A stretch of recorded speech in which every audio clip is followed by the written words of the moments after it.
Alexander the Great is a legendary warrior and conqueror who created one of the largest empires in ancient history. But how did he do it?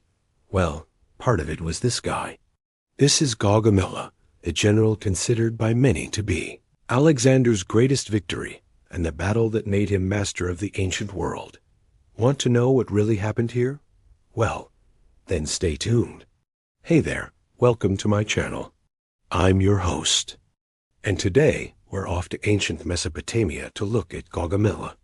If you like my videos, be sure to subscribe and hit that bell icon if you want to be reminded when I release my latest episodes.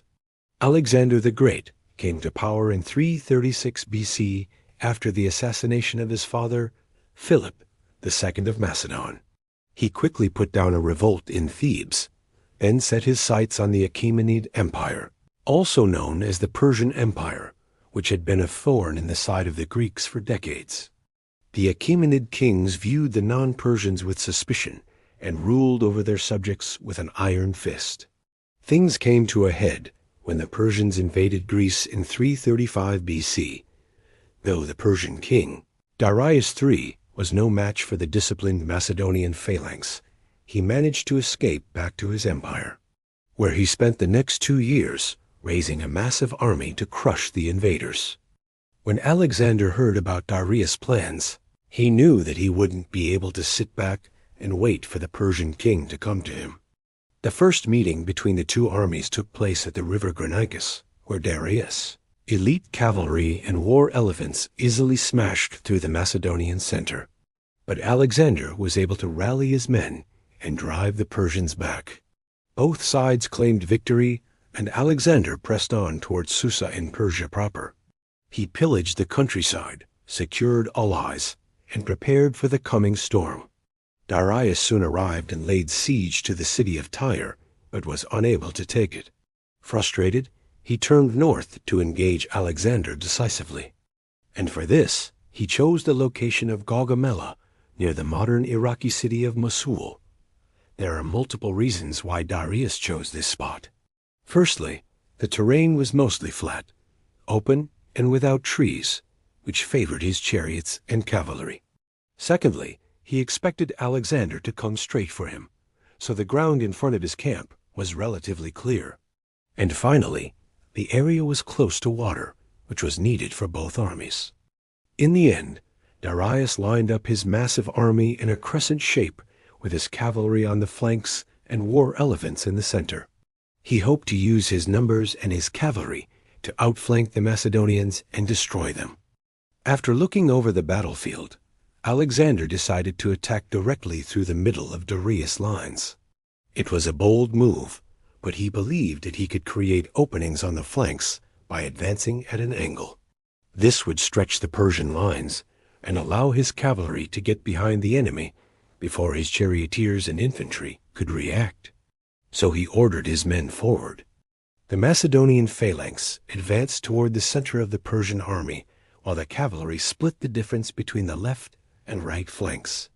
Darius saw that Alexander was attacking his elite troops with elite troops and assumed that he was going to smash through the middle. So he didn't order his men to move until it was too late.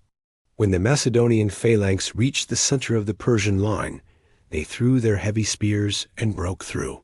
The Persians panicked and fell into disarray. However, the Macedonian cavalry failed to exploit the opening because they were drawn into a trap laid by the Persian satraps, Memnon and Bssu.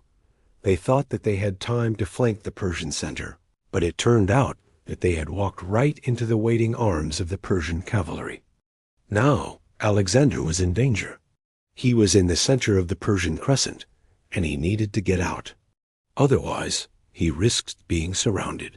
However, at this moment, something very important happened. The Macedonian cavalry on the right flank managed to break through the Persian line and create an opening. So Alexander seized the opportunity, rallied his men, and led them through the gap.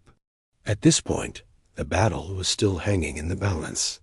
However, Alexander had one last trick up his sleeve.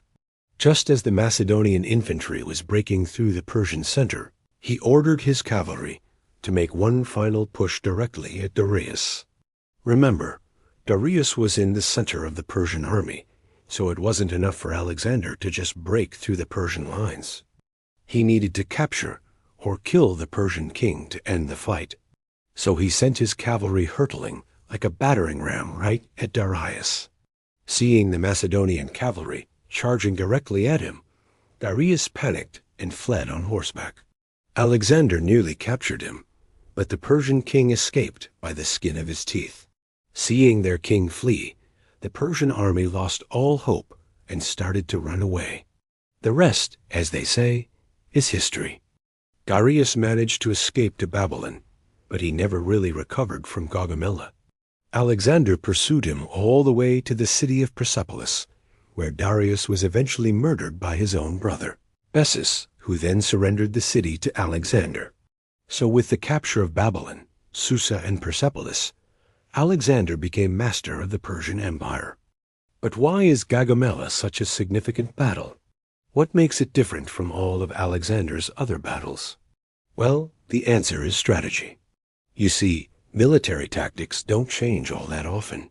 For example, the Battle of Marathon in 490 BC is often compared to the Battle of Midway in 1942. That's because the basic strategy used by the Athenians at Marathon was the same as that used by the Americans at Midway. The defenders at both battles exploited the element of surprise by attacking the enemy from an unexpected direction. Then they used their maneuverability to trap the enemy and force them to surrender. However, Gaugamela was different. This was the first recorded battle in history where one army intentionally allowed itself to be flanked and outmaneuvered simply because its overall strength was greater. This was also the first battle where the generals on both sides recognized that they needed to stretch their opponents' lines and create openings before striking at their enemy. And finally, it was the first battle where the outcome depended not on the soldiers, but on the generals. In other words, it was the first battle that can truly be called a battle of wits. Because of this, Gaugamela is taught in military academies to this very day. Alexander isn't considered the greatest general ever for nothing, and I think that Gaugamela shows why.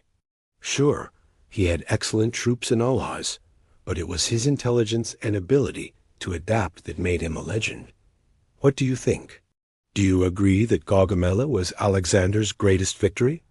How about Alexander as a military commander? Let me know in the comments below. And while you're at it, be sure to hit that subscribe button so you never miss an episode. And thanks for watching. Thanks to my supporters for making these videos possible. Be sure to check out my podcast.